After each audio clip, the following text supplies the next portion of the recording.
কল্লোল সাহিত্যিক প্রেমেন্দ্র মিত্রের নিরুদ্দেশ গল্পের দ্বিতীয় পর্বে সমস্ত দর্শকবৃন্দকে স্বাগত জানাই।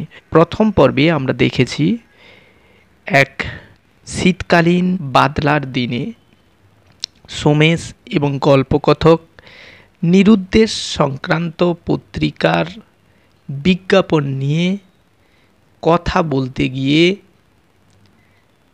তাদের আলোচনায় উঠে এসেছে যে নিরুদ্দেশ বিষয়টি আসলে কিছুই নয়, এগুলো একটা হাস্যকর ব্যাপার।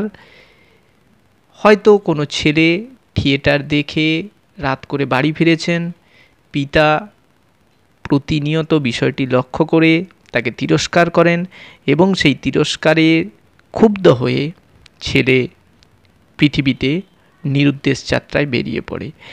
এমনই একটি কল্পনায় রচিত গল্প গল্পকথক তার বন্ধু সোমেশকে শোনাচ্ছেন। সেই ঘটনার পরবর্তী কাণ্ড, অর্থাৎ ছেলে নিরুদ্দেশ যাত্রায় বেরিয়ে পড়ার পর কী ঘটল তা দিয়েই আমাদের দ্বিতীয় পর্বের সূচনা। শুরু করা যাক দ্বিতীয় পর্ব।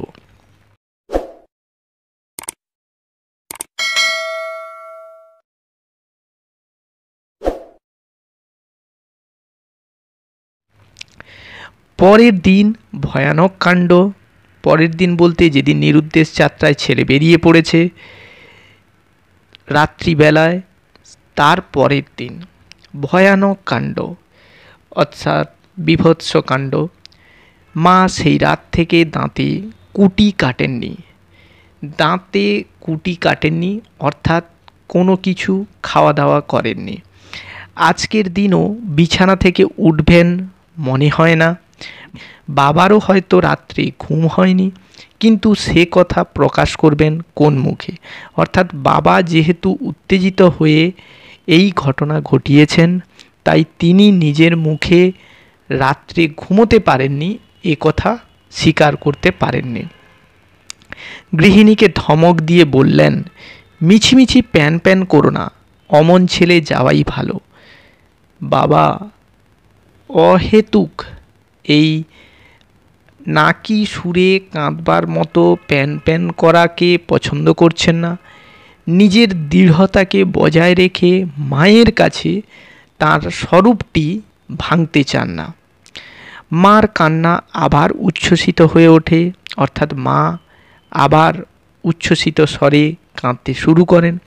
বাবা এবার দাঁত খিঁচিয়ে বললেও নিজের মনের আশার কথাটাই বোধহয় জানান, তাও গেলে তো বাঁচতাম। এ বেলাই দেখো সুরসুর করে আবার ফিরে আসবে, এমন বিনি পয়সার হোটেলখানা পাবে কোথায়? অর্থাৎ পিতা বলতে চান তার পুত্র উপার্জনকারী নয়, পিতার হোটেলেই বিনে পয়সায় যেহেতু দুবেলা খাওয়ার পায়, তাই এবেলায় আবার সুরসুর করে ফিরে আসবেন। অর্থাৎ বাবার মনের গোপন ইচ্ছেটা এই যে ছেলে কোথাও যেতে পারবে না, খাওয়ারের অসুবিধা ঘটলে সে আবার এই বাড়িতেই ফিরে আসবে। ছেলের অকর্মণ্যতাই এখানে প্রাধান্য পাচ্ছে। মা এবার অশ্রুসিক্ত স্বরে বলেন, অশ্রু চোখের জল, সিক্ত ভেজা, অর্থাৎ চোখের জল ঝরিয়ে করুণ সুরে বলে ওঠেন, এই দারুণ শীতে কাল সারা রাত কোথায় রইল কে জানে, কি করে বসে, আমার তাই ভয়। অর্থাৎ ঘটনাটা শীতকালের, এই শীতের বেলা রাত্রিতে ছেলে বেরিয়ে গিয়েছে, তাই কোথায় থাকলো সে নিয়ে মমতাময়ী মায়ের চিন্তার শেষ নেই। আর কি করে বসতে পারে এ নিয়েও তিনি প্রবল উদ্বিগ্ন। হ্যাঁ, ভয়। বাবা কথাটাকে ব্যঙ্গ করেই উড়িয়ে দিতে চান। তোমার ছেলে কিছু করেনি গো, কিছু করেনি। দিব্যি আছে কোনো বন্ধুর বাড়ি, অসুবিধা হলেই এসে দেখা দেবে। অর্থাৎ বাবা কিছুটা আশ্বাস বাক্য শোনায় খানিক ব্যঙ্গের স্বর নিয়ে। মার কান্না তবু থামে না। কীরকম অভিমানী জানো তো? মা হিসেবে তিনি সন্তানকে চেনেন। তার পিতার কথায় যে অভিমান হয়েছে, যে অভিমানে ছেলে বাড়ি ছেড়ে চলে গেছে, এই বিষয়টি মাকে অত্যন্ত আঘাত করছে। বিরক্ত হতে বাবা বেরিয়ে যান। সন্ধেবেলা অফিস থেকে ফিরে এসে দেখেন অবস্থা গুরুতর। ছেলে ফেরেনি, মা শয্যা থেকে আর উঠবেন না বলেই পণ করেছেন। বাবা যে নিশ্চিন্ত মনে বাড়ি থেকে অফিসে গিয়েছিল, সেখান থেকে ফিরে এসে দেখলেন পরিস্থিতি আরও গুরুতর হয়েছে। কারণ তিনি যে আশা করেছিলেন ছেলে ফিরবে, ছেলে তো ফেরেইনি, আর মা শয্যা থেকে উঠবেন না বলেই পণ করে বসে আছেন। পণ অর্থাৎ প্রতিজ্ঞা করে বসে আছেন। না, আর থাকতে দিলে না, এ অশান্তির চেয়ে বনবাস ভালো বলে বাবা বেরিয়ে পড়েন এবং ওঠেন গিয়ে একেবারে খবরের কাগজের অফিসে। অর্থাৎ বাবা এই অশান্তির মধ্যে আর থাকতে চান না। বনবাস, বনে বাস সম্বন্ধ তৎপুরুষ সমাস, যেটি আমরা 14 বছরের বনবাস রামায়ণ মহাভারতের ক্ষেত্রে আমরা দেখেছি, সেই রকম বনবাসী ক্ষেত্রকে তিনি শ্রেয় মনে করছেন এমন সংসারের চেয়ে, এই মনে করে বাবা বেরিয়ে পড়েন এবং গিয়ে সোজা ওঠেন খবরের কাগজের অফিসে। অর্থাৎ এর সঙ্গেই সেই বিজ্ঞাপনের ঘটনাটি জড়িয়ে যাচ্ছে। সেই খবরের কাগজের অফিসে গিয়ে তিনি হাজির হলেন। খবরের কাগজের অফিসের ব্যাপারটা বড় জটিল। কোন দিকে কি করতে হয় কিছু বোঝা যায় না। খানিক এদিক ওদিক বিমূঢ়ভাবে ঘুরে একদিকের একটা অফিস করে ঢুকে পড়ে নিরীহ চেহারার এক ভদ্রলোককে বেছে নিয়ে সাহস করে জিজ্ঞাসা করেন, আপনাদের কাগজে এই একটা খবর বার করতে চাই।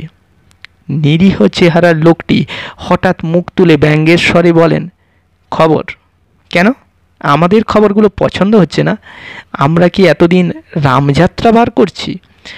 রামযাত্রা রামায়ণ গানের মতো দৃশ্যপটহীন অভিনয়, যেটিকে রামযাত্রা বলে বলা হয়। অর্থাৎ তাদের খবর পছন্দ হচ্ছে না, রামযাত্রা বের করার মতো যেন তারা ঘটনা করছেন, এই বিষয়টি তুলে এই ভেঙে পড়া পিতাকে তারা আঘাত করতে থাকেন। বাবা একটু হতভম্ব হয়ে একবার অসহায়ভাবে চারিদিকে তাকান। পাশে যে ভদ্রলোকটির মুখ দেখে অত্যন্ত রূঢ় প্রকৃতির মনে হয়েছিল, রূঢ় মানে কঠোর প্রকৃতির মনে হয়েছিল, তিনি সহানুভূতির স্বরে বলেন, আহা, কি করছো ভদ্রলোক, কি বলতে চান, শোনোই না, বসুন আপনি। বাবা একটা চেয়ারে একটু অপ্রস্তুতভাবে বসবার পর তিনি বলেন, কি খবর বলছিলেন? আগে ঠিক খবর নয়, এই একটু বিজ্ঞাপন। বিজ্ঞাপন? কিসের বিজ্ঞাপন? কতটা স্পেস দরকার? কপি এনেছেন? স্পেস হচ্ছে জায়গা। ইনিও সেই একটু অ্যাডভার্টাইজমেন্ট দিতে চান, তার জন্য কতটা জায়গা লাগবে, তার কপি এনেছেন কিনা তিনি জানতে চাইলেন।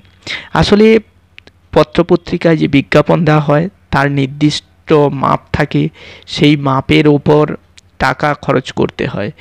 আবার কখনো কখনো কতগুলো অক্ষর আছে তার ওপরেও টাকা দিতে হয়। যাই হোক, এই সব তথ্য তিনি জানতে চাইলেন। বাবা আরও বিমূঢ়ভাবে বলেন, বিভ্রান্তভাবে বলে ওঠেন, আগে ঠিক বিজ্ঞাপন নয়, এই আমার ছেলে বাড়ি থেকে চলে গিয়েছে। তাকে আর কথা শেষ করতে হয় না। টেবিলের অপর দিক থেকে ভদ্রলোক বলেন, ও বুঝেছি, নিরুদ্দেশ। কি দেবেন, চেহারার বর্ণনা না ফিরে আসবার অনুরোধ? বাবা যেন এতক্ষণে কুল পেয়ে বলেন, আগে হ্যাঁ, ফিরে আসবার অনুরোধ। ওর মা বড় কাঁদাকাটি করছে। বুঝেছি, রাগ করে গিয়েছে বুঝি? ভদ্রলোক একটা কাগজের প্যাড বাবার দিকে এগিয়ে দিয়ে বলেন, নিন, লিখে দিন। লিখে বাবার মুখে বিপদগ্রস্ত ভাব অত্যন্ত স্পষ্ট। অর্থাৎ যে বিজ্ঞাপন দেওয়া হবে তাতে কি ভাষা হবে, কি রকম বর্ণনা হবে, সেটা যদি বিজ্ঞাপনদাতা লিখে দেন তাহলে পত্রিকার লোকেদের ছাপাতে সুবিধা হন।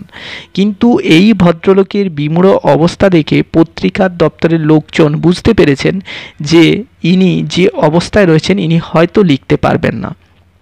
তাই সেই ভদ্রলোক দয়াপরবশ হয়ে বলেন, দয়াপরবশ হওয়া অর্থাৎ কৃপা করা, অনুগ্রহ করে তিনি বললেন, আচ্ছা আমরা লিখে দেবক্ষণ বলতে আমরা এখন লিখে দেব, আপনি শুধু নাম টামগুলো দিয়ে যান, অর্থাৎ কে হারিয়েছে, তার পিতার নাম কি, তার মায়ের নাম কি, জায়গার নাম কি, এই তথ্যগুলো দিয়ে যেতে হবে।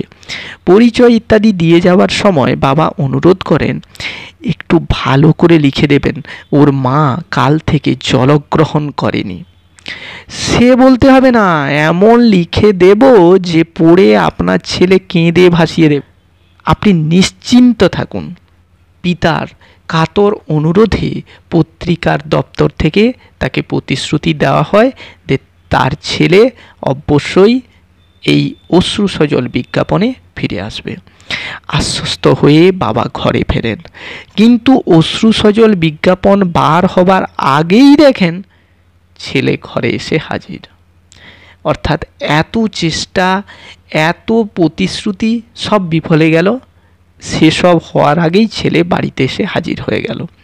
অনুতপ্ত হয়ে সে এসেছে মনে করো না, সে বাড়িতে থাকতে আসেনি, শুধু একবার চলে যাবার আগে তার গোটা কতক বই নিয়ে যেতে এসছে।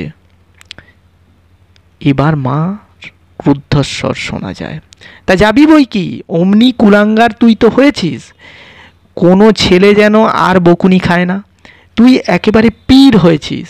কাল সারা রাত দু চোখের পাতা এক করেননি তা জানিস? ভেবে ভেবে চেহারাটা আজ কি হয়েছে দেখে আয়। উনি তেজ করে চলে যাবেন। এখানে বেশ কিছু শব্দ আছে। মা ক্রুদ্ধস্বর, মার ক্রুদ্ধস্বর, ক্রুদ্ধ অর্থাৎ রেগে যাও, মা রেগে গেলেন, কিন্তু মা নিজের অবস্থার কথা না বলে তিনি পিতার অবস্থার দিকে ইঙ্গিত করলেন। আর কুলাঙ্গার, কুলের অঙ্গার, অঙ্গার কথার অর্থ হচ্ছে কয়লা, এখানে কুলাঙ্গার কথার অর্থ কুলের কলঙ্ক। মায়ের বক্তব্য এই যে একেবারে পীর, পীর কথার অর্থ হচ্ছেন যিনি মুসলিমদের পুণ্যাত্মা, গুরু স্থানীয় ব্যক্তি, যার কথা সকলেই মান্য করেন। সেরকম পীর হয়ে উঠেছেন এই ছেলে, যে কিনা সামান্য বকুনি খেয়ে বাড়ি থেকে চলে গিয়ে বাবা মাকে যথেষ্ট কষ্ট দিচ্ছেন। সারা রাত দু চোখের পাতা এক করেননি, অর্থাৎ ঘুমোতে পারেননি, তার চেহারার এই ভাবটি স্পষ্ট ইত্যাদি বলে মা পিতার অবস্থার কথা বলে ছেলেটিকে বকুনি দিতে শুরু করলো। বাবা এবার ভেতরে ঢুকে মৃদুস্বরে বলেন, আর বকাবকি কেন, অর্থাৎ শুধুই বকাবকি নিত্য সমাজ, সেই বকাবকি আর করে লাভ নেই। যখন ফিরে এসছে, পরিস্থিতি শান্ত, তখন তিনি চুপ করে যান।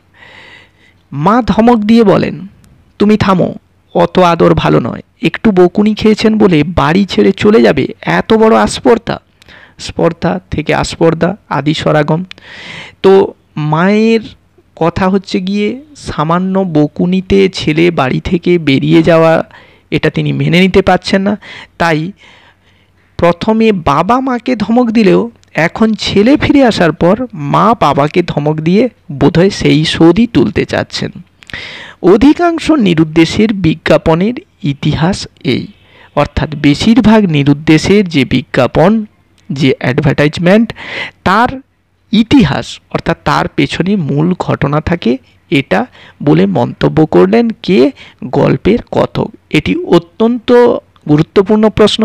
অর্থাৎ এই বিজ্ঞাপনের ইতিহাসটি কী ছিল, তোমাকে পুরো ঘটনাটি সুন্দর করে চলিত রীতিতে বর্ণনা করে দিতে হবে। সোমেশের সিগারেটটা তখন শেষ হইয়াছে। এতক্ষণ ধরিয়া আমার কথা সে মোটেই শুনিয়াছে বলিয়া মনে হয় না। একবার একটু নড়িয়া বসিতেও তাহাকে দেখা যায় নাই। একটু বিরক্ত স্বরেই বলিলাম, কি হয়েছে তোমার বলো তো? মিছিমিছি আমি একলা বকে মরছি। সে কথার কোনো উত্তর না দিয়া সোমেশ হঠাৎ ছড়ানো পা গুটাইয়া লইয়া সোজা হইয়া বসিয়া সিগারেটের অবশিষ্টটুকু ফেলিয়া দিল। তারপর বলিল, তুমি জানো না, এই বিজ্ঞাপনের পেছনে অনেক সত্যকার ট্র্যাজেডি থাকে। ট্র্যাজেডি হচ্ছে বিষাদমূলক ঘটনা, যেটি গ্রিক নাটকে এর সূত্রপাত দেখা যায়। এই বিষাদমূলক ঘটনা বা দুঃখজনক ঘটনা সাধারণভাবে ট্র্যাজেডি দু ধরনের হয়ে থাকে, যেটি হচ্ছে গ্রিক ট্র্যাজেডি এবং শেক্সপিয়ারিয়ান ট্র্যাজেডি। গ্রিক ট্র্যাজেডি নিয়তি নির্ধারিত, অর্থাৎ ভাগ্যের অসীম পরিহাসে মানুষ দুঃখ কষ্ট ভোগ করতে পারে, এর জন্য কিছুই করার থাকে না।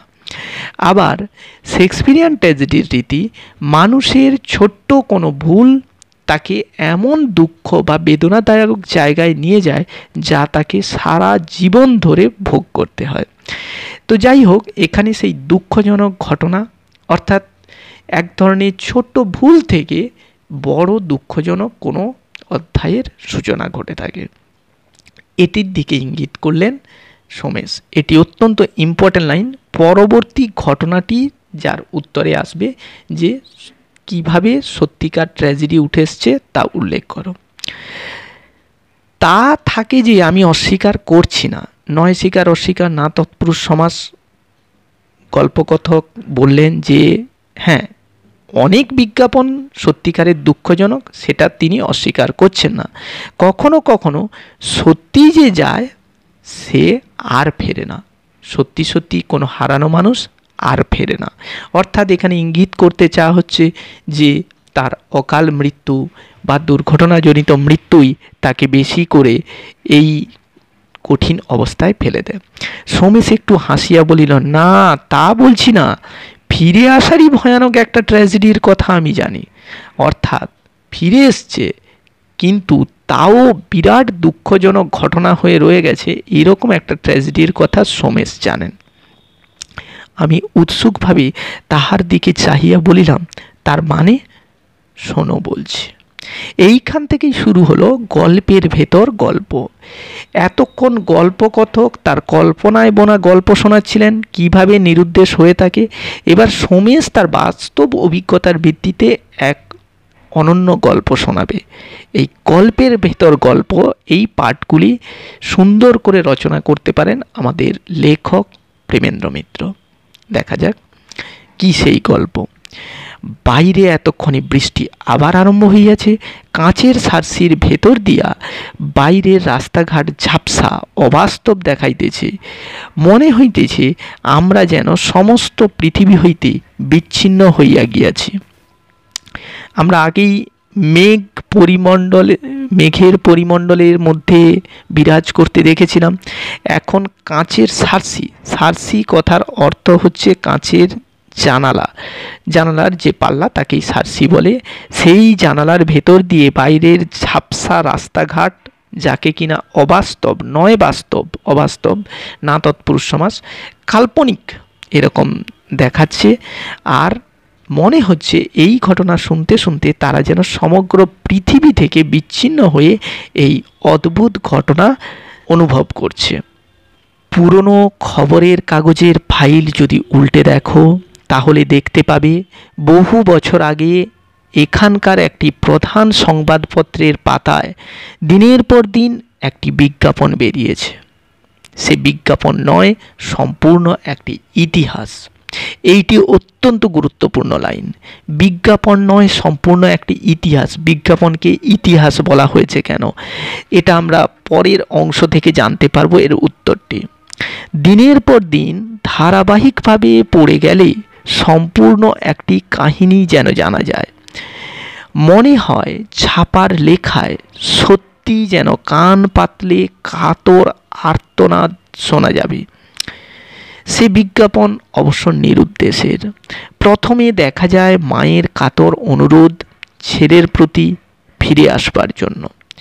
অস্পষ্ট আড়ষ্ট ভাষা, কিন্তু তার ভেতর দিয়ে কি ব্যাকুলতা যে প্রকাশ পেয়েছে তা না পড়লে বোঝা যায় না।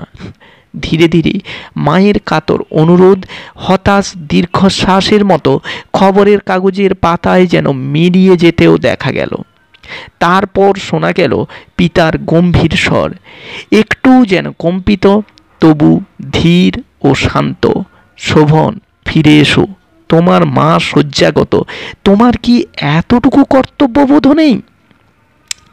এই যে বিজ্ঞাপনকে একটি ইতিহাস বলা হয়েছে, সেই ইতিহাস বলার পেছনে তাহলে আমরা যে যুক্তিগুলি খাড়া করতে পারি, বিজ্ঞাপন সাময়িক প্রচারাদির জন্য ব্যবহার হয়, কিন্তু এখানে দিনের পর দিন ধারাবাহিকভাবে সেই বিজ্ঞাপন রচনা করেছে একটা কাহিনী, যে কাহিনীর ছাপার লেখায় পাওয়া যায় সত্যি একটা কাতর আর্তনাদ। বিজ্ঞাপন যদিও নিরুদ্দেশের ছিল, সেই নিরুদ্দেশের বিজ্ঞাপনের যে ভাষাগুলির যে পরিবর্তন, এইটা তোমার উত্তরে তুলে ধরতে হবে। প্রথম বিজ্ঞাপন প্রকাশিত হয়েছিল অস্পষ্ট আড়ষ্ট ভাষায় মায়ের ছেলের প্রতি ঘরে ফেরার অনুরোধ নিয়ে, যেখানে ছিল ব্যাকুলতার চরম প্রকাশ। দ্বিতীয় পর্যায়ে মায়ের কাতর অনুরোধ দীর্ঘশ্বাস হয়ে গেল, অর্থাৎ মা আর আস্থা রাখতে পারছেন না। 3 নম্বরে পিতার গম্ভীর স্বর কম্পিত, ধীর এবং শান্ত হয়ে গেল এই ভাষাতে, শোভন ফিরে এসো, তোমার মা শয্যাগত, তোমার কি এতটুকু কর্তব্যবোধ নেই? বিজ্ঞাপন তারপরেও কিন্তু থামল না। পিতার স্বর ভারী হয়ে আসছে, যেন মনে হয় যেন গলাটা ধরা। শোভন, না এলে তোমার মাকে আর দেখতে পাবে না। এটি 4 নম্বর পর্যায়। এখানে পিতার স্বরও ভারী, গলা ধরা, ভাষাটা এরকম। কিন্তু শোভনের হৃদয় এতে বুঝি করল না। দেখা গেল বিজ্ঞাপন সমানভাবে চলছে, শুধু পিতার নিজেকে সামলাবার আর ক্ষমতা নেই। এবার তাঁর স্বরে কাতরতা। তাহলে এটি 5 নম্বর পর্যায়। কাতরতা, শুধু কাতরতা নয়, একান্ত দুর্বলতা। শোভন, জানো না আমাদের কেমন করে দিন যাচ্ছে, এসো আর আমাদের দুঃখ দিও না। বিজ্ঞাপন ক্রমশ হতাশ, হাহাকার হয়ে উঠল। এরপর একেবারে গেল বদলে, আর শোভনকে উদ্দেশ্য করে কিছু লেখা নাই, সাধারণ একটি বিজ্ঞপ্তি মাত্র। এই ধরনের, এই চেহারার, এই বয়সের একটি ছেলে, আজ 1 বৎসর, তার কোনো সন্ধান নেই, সন্ধান দিতে পারলে পুরস্কার পাওয়া যাবে। তাহলে এটি গেল আমাদের 6 নম্বর পর্যায়, যেখানে সাধারণ বিজ্ঞপ্তি যেটি পুরস্কারে পরিবর্তিত, সন্ধান দিতে পারলে পুরস্কার। পুরস্কারের পরিমাণ ক্রমশই বাড়তে লাগলো খবরের কাগজের পাতায়। এটি 7 নম্বর পর্যায়। দোহারা, ছিপছিপে, একটি বছর 16-17 ছেলে, পরিচয় চিহ্ন, ঘাড়ের দিকে ডান কানের কাছে একটি বড় জরুল। এটি মনে রাখতে হবে, জরুল হচ্ছে জন্ম দাগ, ত্বকের ওপর কালো ধরনের বিশেষ যে দাগ, সেটি হচ্ছে জরুল। জীবিত না মৃত এইটুকু যদি কেউ সন্ধান দিতে পারে, তাহলেও পুরস্কার পাওয়া যাবে। সোমেশ চুপ করিল খানিকক্ষণের জন্য। জলের ছাঁটে সার্সির কাঁচ একেবারে ঝাপসা হইয়া গিয়াছে। ঘরের ভেতর ঠান্ডায় মনে হইতেছে একটা কম্বল টম্বল জড়াইতে পারিলে ভালো হয়, অর্থাৎ ঠান্ডা প্রবলভাবে অনুভূত হতে শুরু করেছে। বলিলাম, এ তো গেল বিজ্ঞাপনের উপাখ্যান, আসল ব্যাপারের কিছু জানো নাকি? অর্থাৎ আসল ঘটনাটার কিছু জানা আছে কিনা উৎসাহী হয়ে গল্পকথক জানতে চাইলেন। জানি, শোভনকে আমি জানতাম। সে যে কোনো ভয়ঙ্কর অভিমানের বশে বাড়ি ছেড়ে এসেছিল তা মনে করো না। বাড়ি ছাড়াটাই তার কাছে একান্ত সহজ। ছুতোটা যা হোক, কিছু হলেই হলো। পৃথিবীতে 2-1টা লোক আসে জন্ম থেকেই একেবারে নির্লিপ্ত মন নিয়ে। নির্লিপ্ত অর্থাৎ উদাসীন। আমি গল্পের প্রথমেই বলেছি, এই নির্লিপ্ত হৃদয়ের কথা আমরা অতিথি গল্পে তারাপদ চরিত্রের মধ্যে পেয়েছি। নজরুলের ছোটবেলায় নজরুলকেও পেয়েছি ঠিক এই রকম নির্লিপ্ত মন নিয়ে। তারা ঠিক কঠিন হৃদয় নয়, বরং বলা যেতে পারে তাদের মন তৈলাক্ত, পিচ্ছিল বলে তারা কোথাও ধরা পড়ে না। কিছুই তাদের মনে দাগ দিতে পারে না। শুনলে আশ্চর্য হবে, খবরের কাগজের বিজ্ঞাপনের সংবাদ জানলেও সেগুলো সে অনুসরণই করেনি। একটা অদ্ভুত তথ্য আমরা জানলাম, এই সমস্ত বিজ্ঞাপন সে জানে, তার কাছে পৌঁছায়নি যে তা নয়, কিন্তু সেগুলোর সে অনুসরণ করেনি, অর্থাৎ সেগুলো অনুযায়ী কোনো কাজই করেনি। কোনো দিন চোখে পড়েছিল হয়তো, তারপর অনায়াস গেছিল ভুলে। বাড়ির বাইরে যে সমস্ত দুঃখ অসুবিধায় অন্য কেউ হলে হয়রান হয়ে পড়তো, তার ভেতরেই সে পেয়েছে মুক্তির স্বাদ। এক অসাধারণ ভাবনা। অর্থাৎ বাইরের কঠিন পৃথিবীতে লড়াই করার মধ্যেই সে মুক্তির স্বাদ খুঁজে পেয়েছে। বাড়ির গণ্ডির মধ্যে যে মুক্তির স্বাদ সে পায়নি, তাই সে বাড়ি ফিরতে চায় না।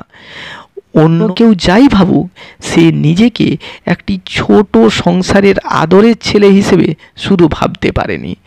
কিন্তু বিজ্ঞাপন যেদিন হঠাৎ বন্ধ হয়ে গেল, সেদিন কেন বলা যায় না, তার উদাসীন মনও বিচলিত হয়ে উঠল, অর্থাৎ আনচান করে উঠল। বিজ্ঞাপন বন্ধ হয়েছিল একটু অসাধারণভাবে, ক্লান্তভাবে চলতে চলতে হঠাৎ তা থেমে যায়নি। হঠাৎ যেন একটা ভয়ঙ্কর দুর্ঘটনায় সংবাদপত্রের পাতা স্তব্ধ হয়ে গেল। শোভনের চেহারার বর্ণনার বদলে হঠাৎ একদিন দেখা গেল, শোভন, তোমার মার সঙ্গে আর তোমার বুঝি দেখা হলো না? তিনি শুধু তোমারই নাম করছেন এখনো। তারপর আর কোনো বিজ্ঞাপন দেখা গেল না। অর্থাৎ এটি ৮ নম্বর তথা অন্তিম পর্বে বিজ্ঞাপনটি শেষ হয়ে গেছে। প্রায় ২ বৎসর তখন কেটে গেছে। অর্থাৎ শোভন বাড়ি ছেড়ে আসার ২ বছর কেটে গেছে। শোভন একদিন হঠাৎ গিয়ে হাজির তার দেশে। একটা ব্যাপারে শোভনের প্রকৃতির খানিকটা পরিচয় পাবে, সে কথাটা আগে বলিনি। শোভন সাধারণ মধ্যবিত্ত ঘরের ছেলে নয়। সম্পন্ন বললেও তাদের ঠিক বর্ণনা করা হয় না। তাদের প্রাচীন জমিদারি অনেক দুর্দিনের ভেতর দিয়ে এসে তখনও তেমন ক্ষয় পায়নি। শোভনই তার একমাত্র উত্তরাধিকারী, অর্থাৎ প্রভূত সম্পত্তির মালিক, উচ্চবৃত্ত অর্থ সম্পন্ন পরিবারের ছেলে কিন্তু শোভন। আজ এই পর্যন্তই থাক। তো শোভন ২ বছর পরে তার দেশে ফিরল। দেশে ফেরার পর কি হলো জানতে অবশ্যই ৩য় পর্বের ভিডিওর জন্য তোমরা অপেক্ষা করবে, এই আশা রেখে এখানে শেষ করছি।